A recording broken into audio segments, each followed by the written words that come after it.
Primera de Corintios hemos estado trabajando, estudiando esta epístola del apóstol Pablo a una iglesia en esta ciudad, Corinto, que era una ciudad muy difícil, muy complicada, muy difícil de ministrar. Pero por la gracia de Dios, en ese lugar Dios levantó una obra poderosa, una obra grande. Habían perdido el rumbo en algunas cosas, pero Pablo les escribe para corregir los detalles que muchas veces en la iglesia se tienen que corregir. Es una carta poda, en el sentido de que hay ciertos cortes que tiene que hacer la iglesia, y cuando hablamos de esto, obviamente pensamos en nosotros también como creyentes, porque es una palabra que en este tiempo nosotros tenemos que recibir. El día de hoy yo le he puesto como título al capítulo 9. Recuerden, la semana pasada, para ponerlos en contexto, Pablo ha estado contestando a preguntas puntuales que le han estado haciendo. Y las preguntas que le han estado haciendo ya las vimos en cuanto al matrimonio, por ejemplo. Pero puntualmente, la pregunta del capítulo 8, 9 y 10, que la semana pasada vimos el 8 y el 10, era ¿qué hacemos con la carne que se ofrece a los ídolos y luego se vende en el mercado? ¿La podemos comprar? ¿La podemos consumir? Y Pablo da su respuesta.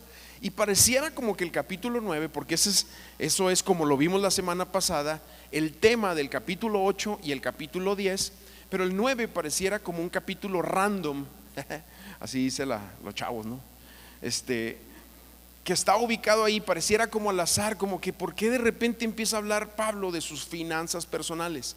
Y es que en realidad Pablo lo que está hablando aquí es de la madurez que los cristianos debemos de tener para aprender en algunas ocasiones a abstenernos de ciertas cosas.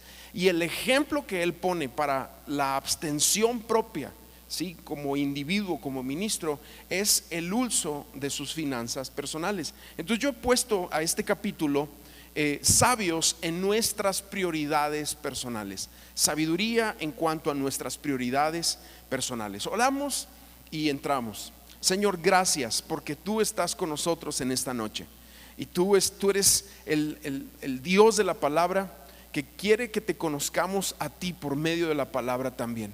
Tú hablas en las escrituras tanta verdad, tanta revelación, pero que nosotros seamos oidores obedientes, aquellos que escuchan la palabra y la ponen por obra.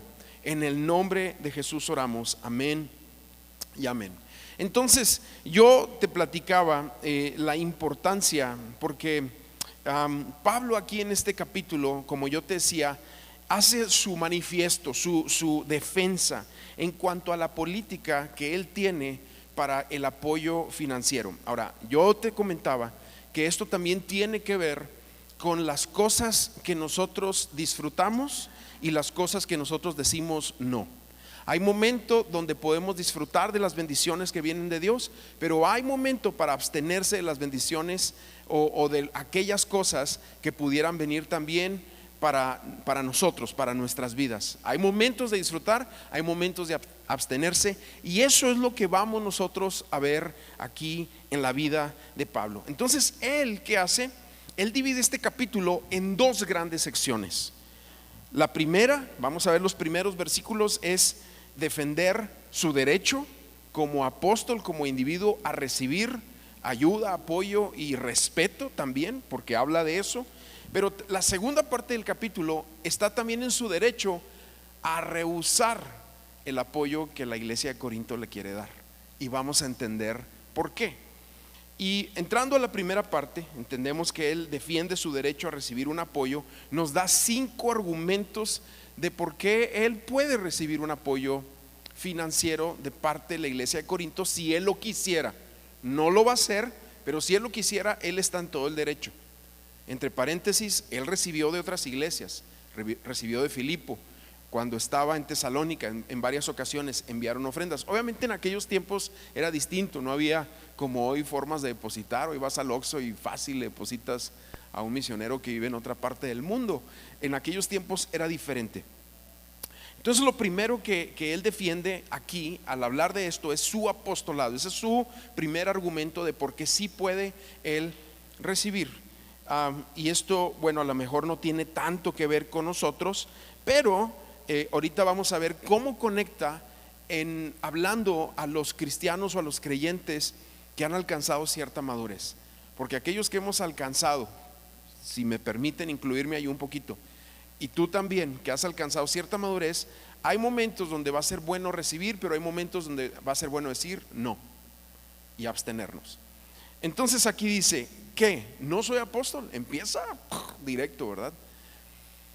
Pasaba algo, lo veían soltero, lo veían quizás un poco solo, lo veían pues que traía su negocio personal, y de repente se levantaba como una falta, como un ambiente de falta de respeto.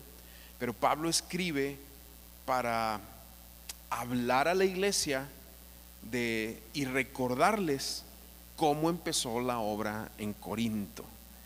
Y entonces dice, ¿acaso no soy libre? ¿Acaso no he visto a Jesús nuestro Señor? ¿Y no son ustedes el fruto de mi trabajo en el Señor? Tal vez otros no me consideran apóstol, pero para ustedes sí lo soy, porque ustedes son el sello de mi apostolado en el Señor. Mi defensa contra los que me acusan es la siguiente. ¿Te fijas? Había una cierta acusación. No, hombre, ese no es apóstol, anda ahí solo. No es como Pedro que trae a su esposa, y no es como otro que trae así su gran ministerio, y de repente como que hay algo ahí en el aire de la carta. Nosotros no alcanzamos a leer, a saber todo lo que hay alrededor, porque no tenemos las otras cartas que hablaban, vaya, de las quejas que había en contra de él o los cuestionamientos de su ministerio. Porque claro, todos los ministerios tenemos nuestro club de fans y nuestro club de críticos. Y yo cuando tengo oportunidad de dar pláticas con pastores, no acostumbro a hacerlo aquí, pero lo voy a decir. Yo les recuerdo, los pastores para mucha gente somos desechables. Ahorita te aman y al rato están buscando el pelo en la sopa de tu ministerio, y cualquier errorcito que cometas, es que ya se desvió. Y eso pasa también en los ministerios y en ciertas cosas que vas creciendo y vas viéndolo. Pero si tú escuchas esto, puedes escuchar ese, sin leerlo, puedes escuchar ese ambiente donde él tiene que hacer una defensa de su apostolado. Mi defensa, versículo 3, contra los que me acusen es la siguiente: ¿acaso no tenemos derecho a comer y beber? Versículo 5, ¿acaso no tenemos derecho a traer con nosotros una esposa creyente como lo hacen los otros apóstoles y Cefas, o sea Pedro, y los hermanos del Señor, o sea Santiago y Judas, por lo que sabemos? ¿O es que solo Bernabé y yo estamos obligados a trabajar? Entonces la palabra, primero entender algo, la palabra apóstol es una palabra muy especial. El tipo de apóstol, y yo lo he compartido esto aquí en varias ocasiones, como Pablo, ya no hay. Aunque hoy en día hay mucho ministerio apostólico, y también hay muchos hombres hoy en día que ponen dentro de sus títulos apóstol fulano de tal. Lo respetamos. Sin embargo, apóstoles como Pablo y como los apóstoles que anduvieron con Jesucristo, y algunos otros que entraron, por ejemplo Santiago, que no fue parte, el hermano, medio hermano menor de Jesús, y Judas, también considerado como otro de los hermanos menores de Jesús, no fueron parte del ministerio de Jesús cuando él estaba en la tierra. Pero Primera de Corintios en el capítulo 15, y lo vamos a ver más adelante, nos dice, Pablo testifica que Santiago también, el Señor Jesucristo, le aparece estando ya resucitado. Entonces eso lo categoriza como un apóstol y como un escritor inspirado por el Espíritu Santo para añadir una epístola a las Escrituras. Entonces, la palabra apóstol significa enviado con una encomienda, con una comisión, ¿sí? Ese significa la palabra apóstol. Estos hombres tuvieron una comisión especial como los profetas y el fundamento de la iglesia. Eso lo dice Efesios 2:20, dice, edificados sobre el fundamento de los apóstoles y profetas. La palabra profetas podría ser también maestros. Dice, cuya principal piedra angular es Jesucristo mismo. Entonces, una de las cualidades para ser apóstol era haberlo visto resucitado. Pablo lo vio en el camino a Damasco. Eso era parte de su haber, de su bagaje, de su currículum espiritual. También tuvieron capacidad estos hombres para hacer, según la voluntad de Dios, milagros y prodigios sin igual. Ahí lo dice, lo vemos en el libro de los Hechos. Habría que leer todas las historias, ¿verdad? Y aquí mismo en la epístola, en 2 de Corintios, nos va a hablar de los milagros extraordinarios que sucedieron en el ministerio del apóstol Pablo. Sin embargo, por ejemplo, en Hebreos capítulo 2 versículo 4, hablando de este tema, dice: además, Dios la ha confirmado, hablando de la palabra de Dios a través de los apóstoles. Dios ha confirmado con señales y prodigios y con diversos milagros y repartimientos del Espíritu Santo según su voluntad.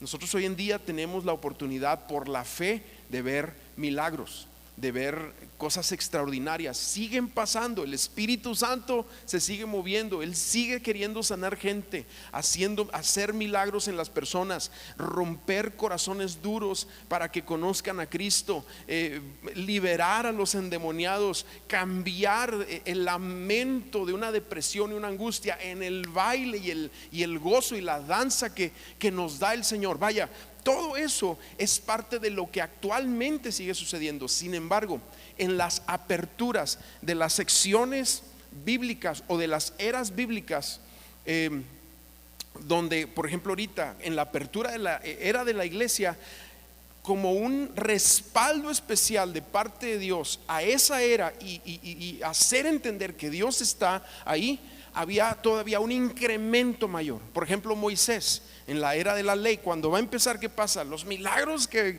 le tocan ver a Moisés son impactantes, jamás antes vistos, ¿verdad?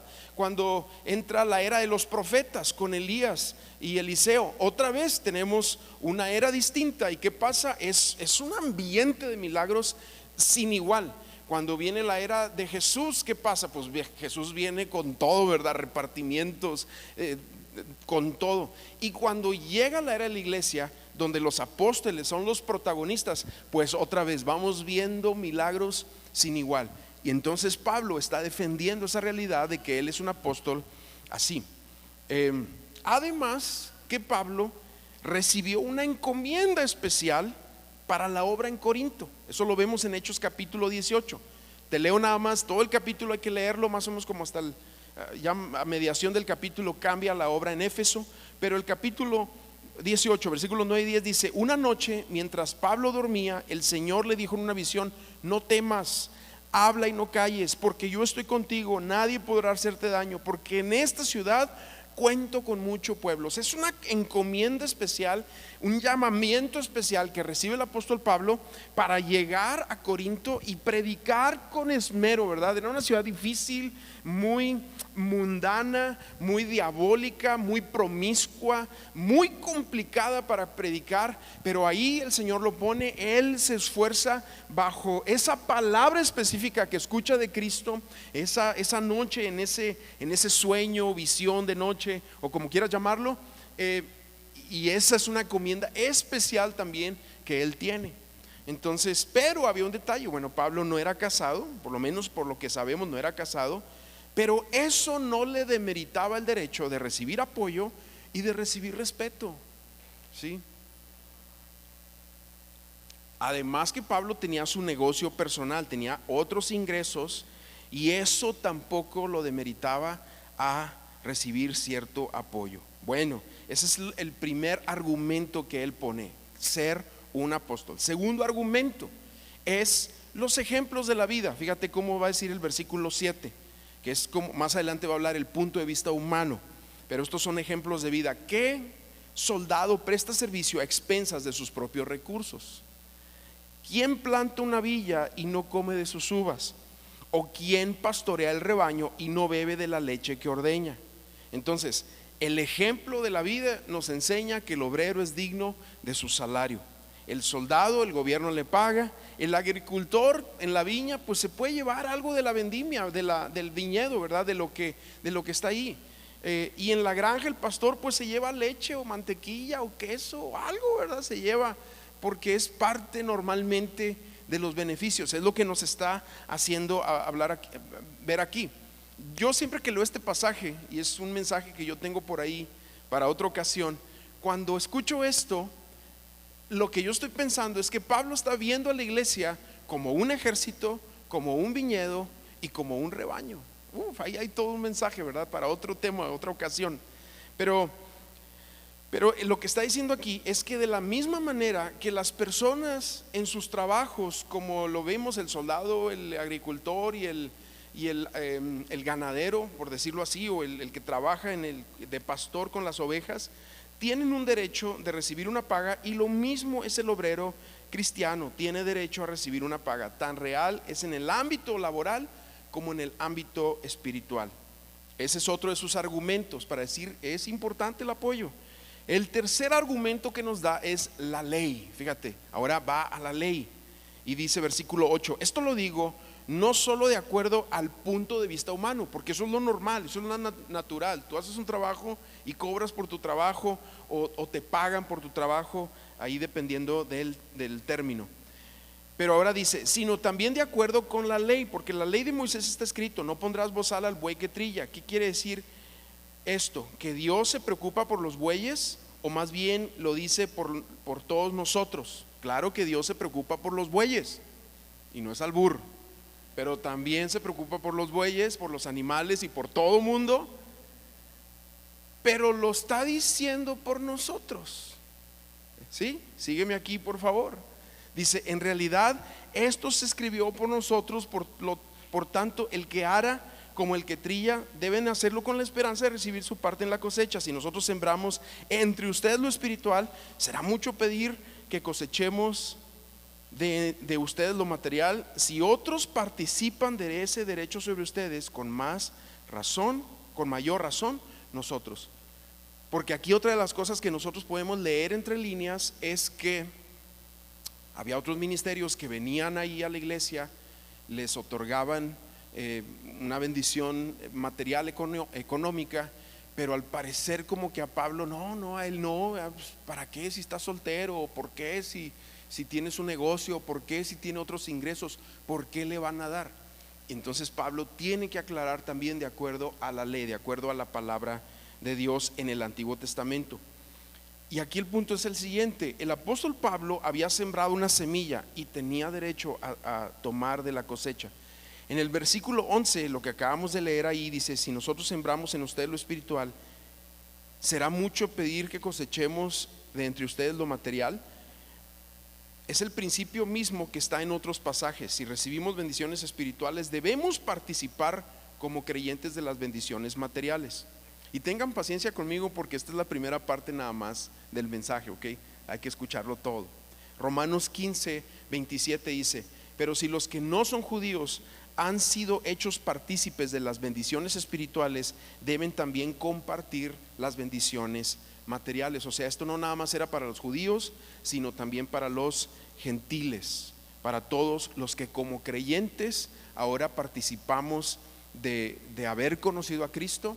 Parte del conocimiento de Cristo es ahora participar de bendiciones materiales a otros, a la obra y a los necesitados.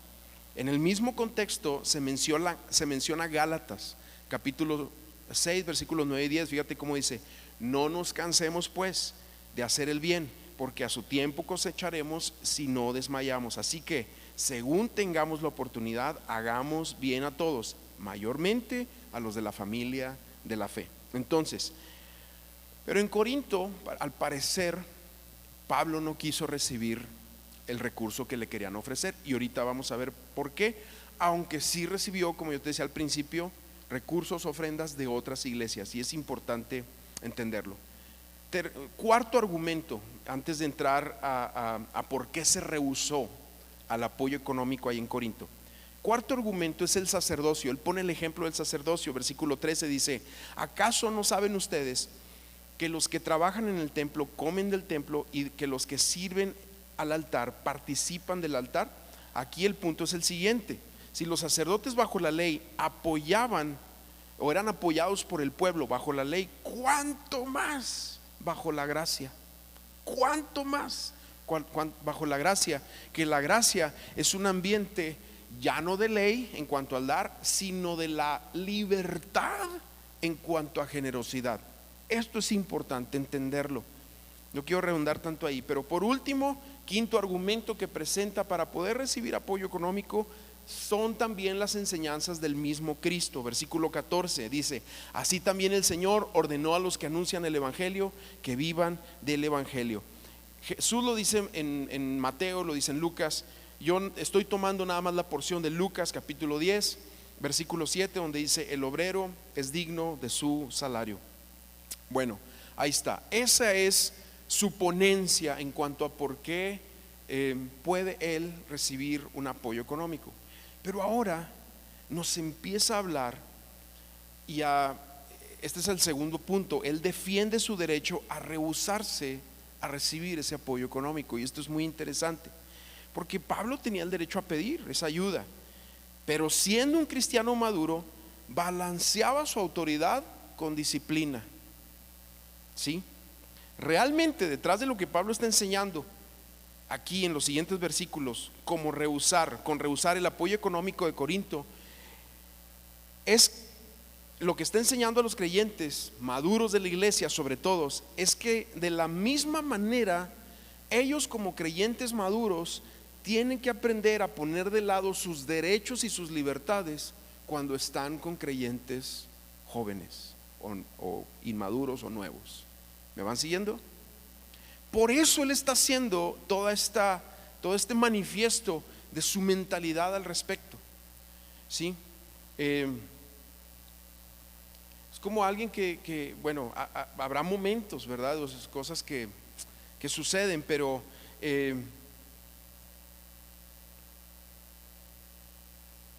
esto aplica como por ejemplo cuando nosotros decimos, ok, cuando se dice vamos a dar un apoyo misionero, solamente el maduro es el que va a reaccionar, ok, bueno, me voy a abstener de Netflix.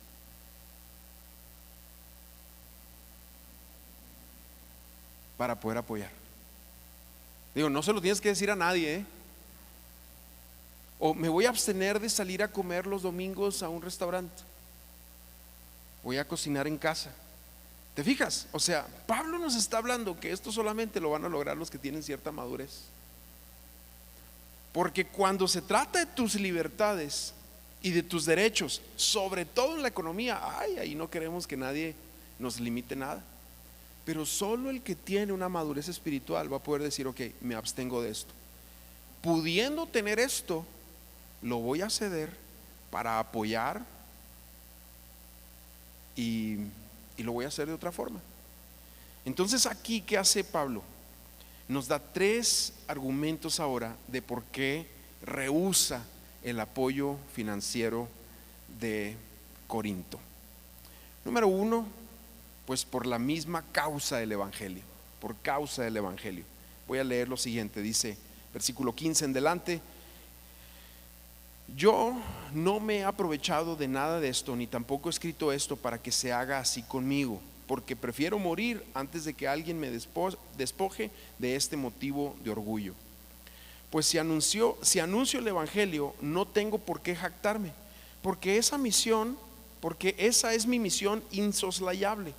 Ay de mí si no predico el Evangelio. O sea, él lo va a hacer con recursos o sin recursos, con apoyo o sin apoyo, con mucha gente o sin poca gente, con todos esos aspectos importantes de entender y de captar. Dice, así que lo hago de buena voluntad, recibiré mi recompensa, pero si lo hago de mala voluntad, no hago más que cumplir con la misión que me ha sido encomendada. ¿Cuál es pues mi recompensa? Aquí está. Y esto debe ser para todos aquellos que quieren predicar el Evangelio. La de predicar el Evangelio de Cristo de manera gratuita, para no abusar de mi derecho en el Evangelio. Ok, déjame ponernos en contexto.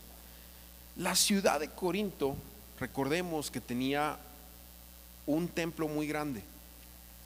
De hecho, si no me equivoco, era una de las maravillas del mundo antiguo. Era una cosa grandísima. Creo que habían 1000 columnas de un diámetro de 2 metros, 8 o 10 metros de altura, de mármol.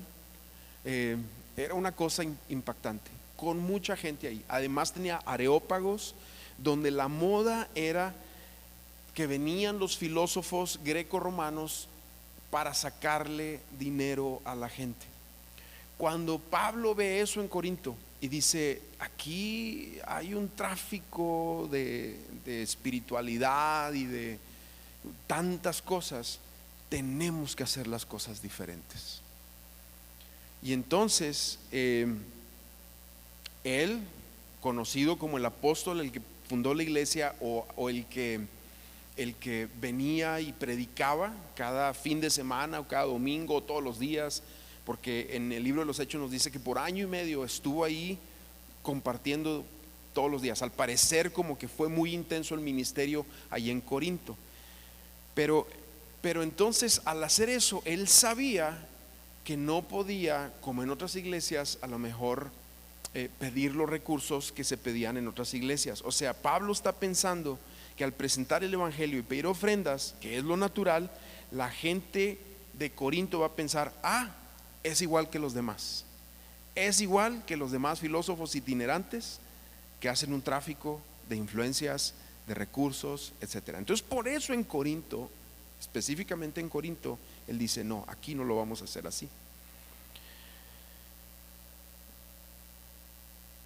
Y no es que no pidieran ofrendas, sino que él no percibía un salario de la iglesia en Corinto, por decirlo así, y argumenta que como quiera predicar es una necesidad que él tiene, insoslayable. O sea, le fue impuesta, él lo tiene que hacer, fue impuesta por el Señor. Y aquí lo que Pablo está declarando algo importante. A Pablo no le llovía el recurso del cielo como a ninguno de nosotros, ¿verdad? Dios es proveedor, lo veíamos este fin de semana, pero no le llovía el recurso del cielo. ¿Cómo le hacía? Bueno, tienes que leer el capítulo 18 de Hechos. Pero Aquila y Priscila fueron los cristianos maduros que trabajaron para sostener a Pablo. Hicieron, si tú tienes que leerlo, pero parece como eran del mismo oficio, hacían tiendas, aunque dicen algunos que trabajaba la piel, no sé cómo se le llaman los que trabajan la piel, no recuerdo, pero talabatería, ¿verdad? Sí. Bueno, al parecer era el oficio que tenían también Aquila y Priscila, y ellos, ¿qué hacen? Trabajan para que él pueda predicar. Fíjate, porque eso es lo que tiene que pasar en algunas ocasiones, y eso es lo que sucede en el caso de Corinto. Ellos prefieren hacer este tipo de sociedad para que eso pueda suceder. Bueno, segundo argumento de por qué se rehúsa a recibir el apoyo económico es por causa de los que no conocen al Señor. Leemos el versículo 19 en delante. Porque aunque soy libre, no dependo de nadie. Me he hecho esclavo de todos para ganar al mayor número posible. Entre los judíos me comporto como judío para ganar a los judíos. Y aunque no estoy sujeto a la ley, entre los que están sujetos a la ley me comporto como si estuviera sujeto a la ley para ganar a los que están sujetos a la ley. Entre los que no tienen ley me comporto como si no tuviera ley para ganar a los que no tienen ley, entre paréntesis, aun cuando no estoy libre de la ley de Dios, sino bajo la ley de Cristo. Esto es importante entenderlo. Versículo 22. Entre los débiles me comporto como débil para ganar a los débiles. Me comporto como todos ante todos, para que de todos pueda yo salvar a algunos. Y esto lo hago por causa del evangelio, para ser copartícipe de él. Y esta es una paradoja que nos está presentando Pablo aquí: libre de los hombres para hacerme esclavo de todos. Solamente una persona verdaderamente libre puede hacer esta declaración. Otro punto que es importante resaltar aquí es que Pablo está aclarando aquí en lo que estamos viendo. Vamos a decirlo así: Pablo no es un camaleón que con uno se porta de una forma y con otro se porta de otra manera. Lo que sí está diciendo es que en distintos grupos el mensaje nunca cambia, pero la metodología puede cambiar. Eso sí puede ser transformado. Tú no vas a compartirlo igual en un asilo de ancianos que en una secundaria a los de segundo de secundaria. Pues si llegas con la metodología del asilo de ancianos a la secundaria, te van a huevear, si te va bien, ¿verdad? Y si llegas con al asilo de ancianos como si fueras acá a compartir con chavos de secundaria, pues también los viejitos te van a huevear. El mensaje no cambia, pero sí la metodología. Y eso es lo que Pablo nos está hablando aquí. La metodología siempre es la misma y es lo que está hablando. Él tiene una carga especial por los de su pueblo, es la metodología de siempre.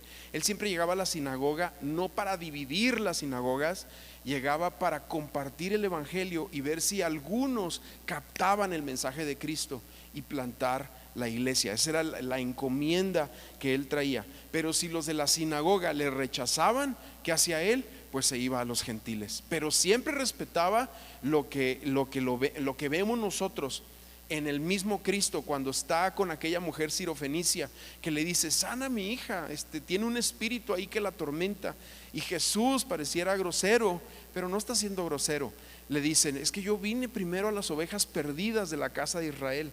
Y entonces la mujer tiene una fe muy grande delante de Jesús.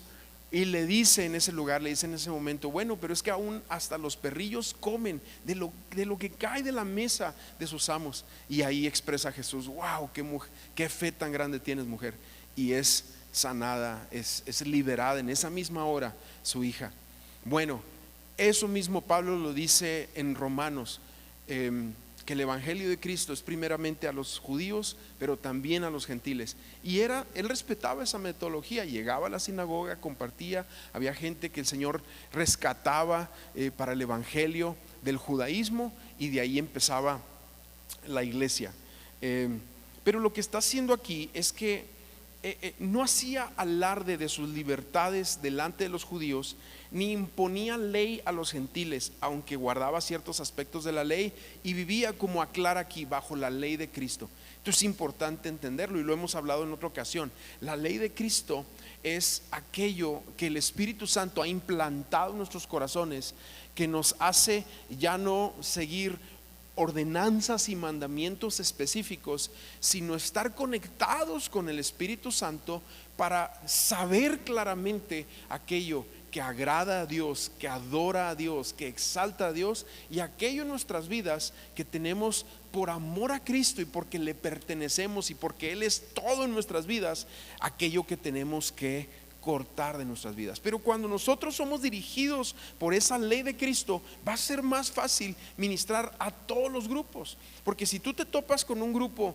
de gente que a lo mejor son contrarias a tu forma de pensar o aún a tu sistema de digerir ciertos aspectos bíblicos, la ley de Cristo te hace amar a todos, a los que te critican como a los que te aman, los que te admiran, a los que no son de tu personalidad como a los que sí son de tu personalidad. La ley de Cristo es el punto de encuentro perfecto para poder llevar el evangelio a todas las personas, a los que tienen una ideología, una filosofía religiosa completamente diferente, como a los que se acercan mucho, que es muy parecido pero no igual a lo que nosotros compartimos. En todo eso la ley de Cristo nos ayuda, nos apoya justamente a encontrar ese punto de encuentro para amar a todas las personas. Entonces no es un camaleón, simplemente la manera de abordar a cada grupo es diferente. Y por último, su tercer argumento, ya vimos el primero: para no recibir el apoyo en el caso de Corinto,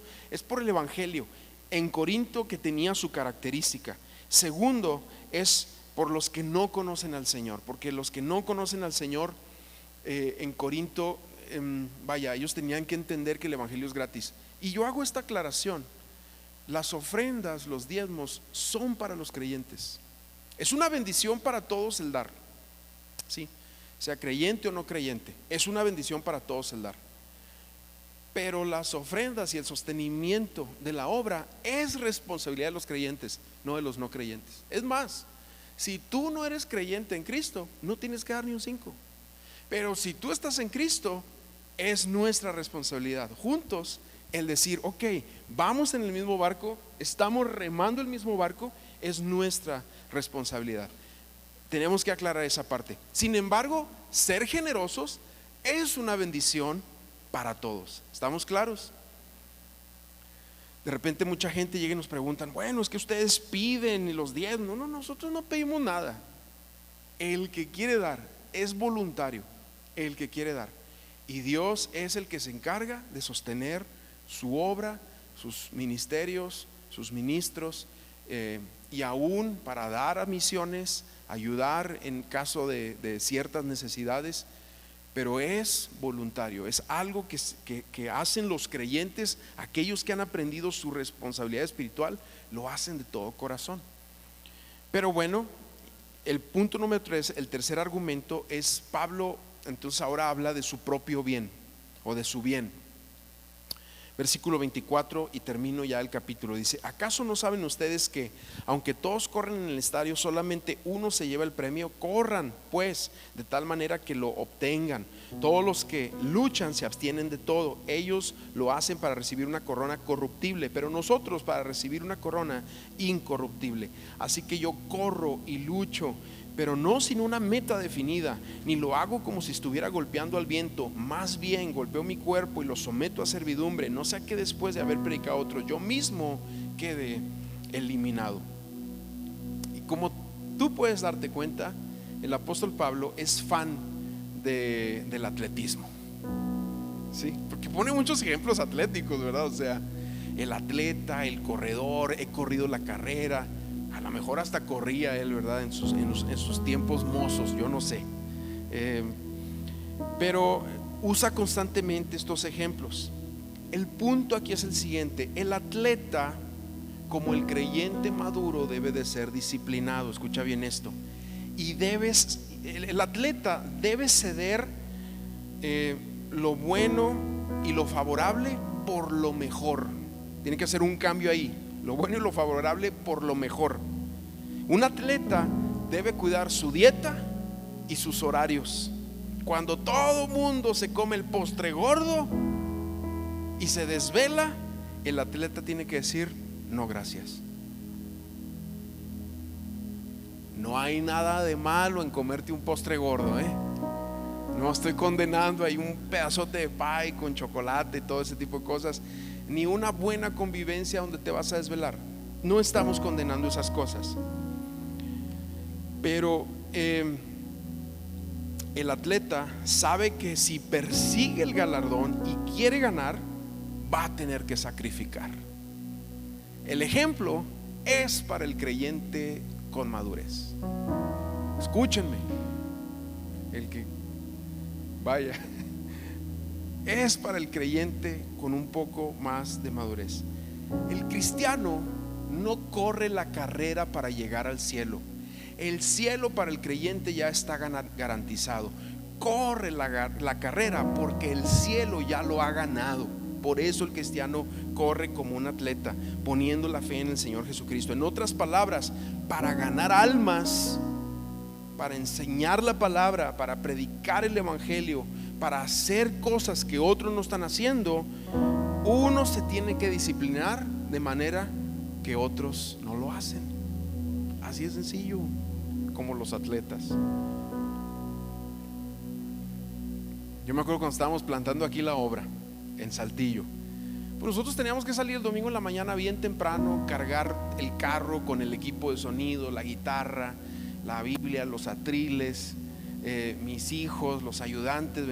Llegaban los muchachos que en aquel entonces todavía teníamos la energía para invitar a todo nuestro equipo los domingos en la mañana a desayunar. Imagínate, les daba desayuno, yo les hacía el huevo, mi esposa también me hacía de repente algunas cosas ahí. ¿Te acuerdas, amor? Desayunábamos y nos veníamos para acá con aquellos jóvenes que nos apoyaban. Pero era bien común, porque tenemos muchos amigos en Monterrey, que el sábado en la noche: vénganse, la carne asada, vénganse, va a estar bueno el cotorreo, va a estar padre. Y puros cristianos, o sea, un ambiente muy bonito de buenos amigos que tenemos por allá. Pero ¿sabes qué había que hacer? No, gracias. Porque si íbamos a la carne asada y nos desvelábamos, y el cotorreo, al siguiente día, mira, andábamos que no podíamos. Lo hicimos una o dos veces y dijimos: se acabó, no podemos. Para ganar almas, para llevar a cabo la obra, para ser líder, para que la obra crezca, para edificar a otros, hay que disciplinarse como los atletas. Eso es lo que Pablo está diciendo aquí. Y por último, cuando Pablo dice, más bien, golpeo mi cuerpo y lo someto a servidumbre. Y aquí puede estar hablando, al decir golpeo mi cuerpo, no está dando una licencia para creer en las ideas monásticas de que si entras en tentación le aprietas aquí al cilicio o te das de latigazos en la espalda para quitarte los pensamientos feos de la mente. No está hablando de esas cosas. ¿De qué está hablando? Golpear el cuerpo posiblemente habla de humillar el egoísmo, ceder apetitos, decir no a contestar como pudieras contestar, teniendo todos los argumentos para destrozar y quedarte callado. ¿Me van siguiendo? Golpeo mi cuerpo y lo someto a servidumbre. O sea, digo, todavía los sirvo en mi actitud hacia las personas. No sea que después de haber predicado a otros, yo mismo quede eliminado. Y la palabra eliminado es una palabra técnica que tiene que ver con los Juegos Olímpicos griegos. Y en Corinto se celebraban otros juegos especiales que se llamaban los Ismenians, algo así. Pero significaba la palabra descalificado o desaprobado, haciendo el comentario que Pablo no está hablando de perder la salvación. ¿De qué está hablando? De perder el galardón.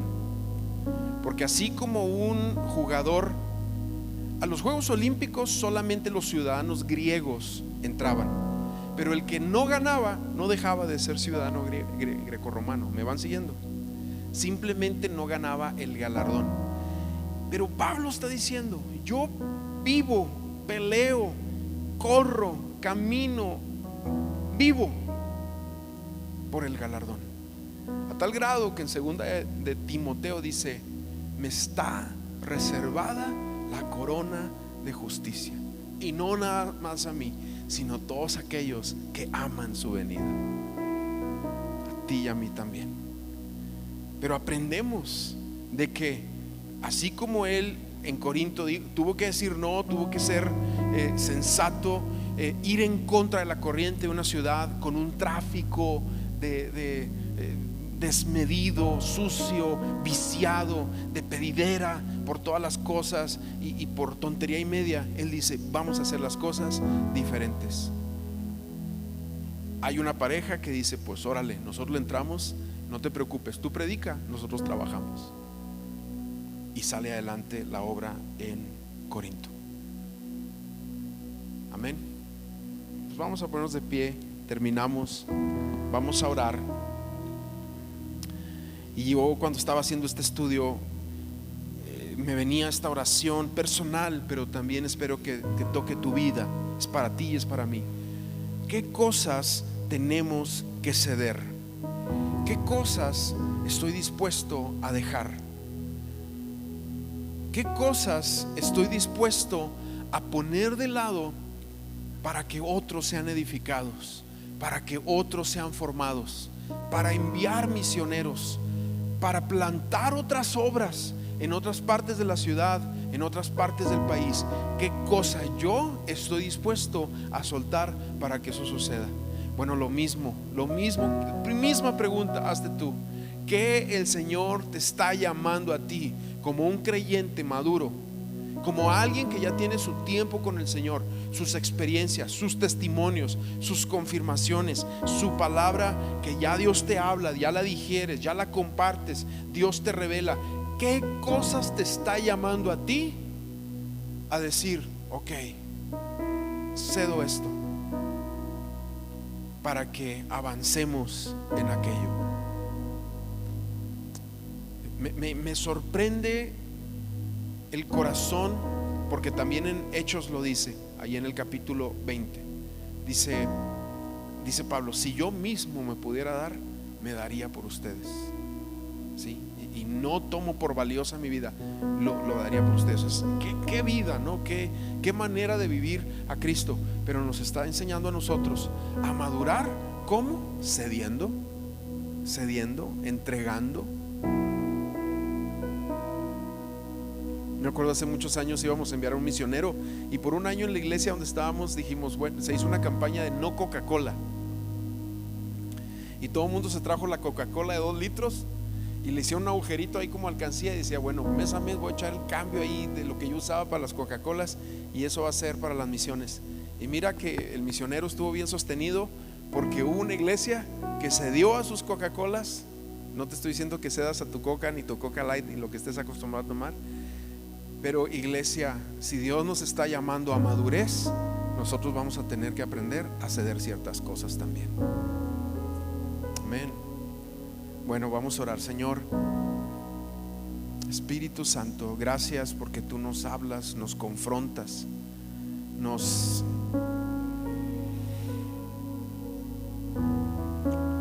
das a entender lo que significa golpeo mi cuerpo y lo pongo en servidumbre. No es para todos el ser atletas. No es para todos, Señor, el pelear, el correr para ganar el galardón. Es para tus hijos. Es para aquellos que dicen, Señor, yo quiero ir a otro nivel contigo. No me quiero quedar donde estoy. No me quiero estancar como un asistente, como una persona simplemente fiel en asistir, en estar ahí, sino que quiero ir a otro, Señor, a otro paso, a otro compromiso. Y ese compromiso a veces requerirá sacrificios, a veces requerirá decir no, gracias, estoy bien. Llévanos a esa revelación, llévanos a ese entendimiento, Padre, de poder hacerlo, de poder ser una iglesia que escucha estas palabras y realmente las pone por obra. Señor, lo ponemos esto en tus manos, en nuestros corazones también. Lo ponemos delante de ti, en el nombre de Jesús. Amén y amén. Muy bien, pues,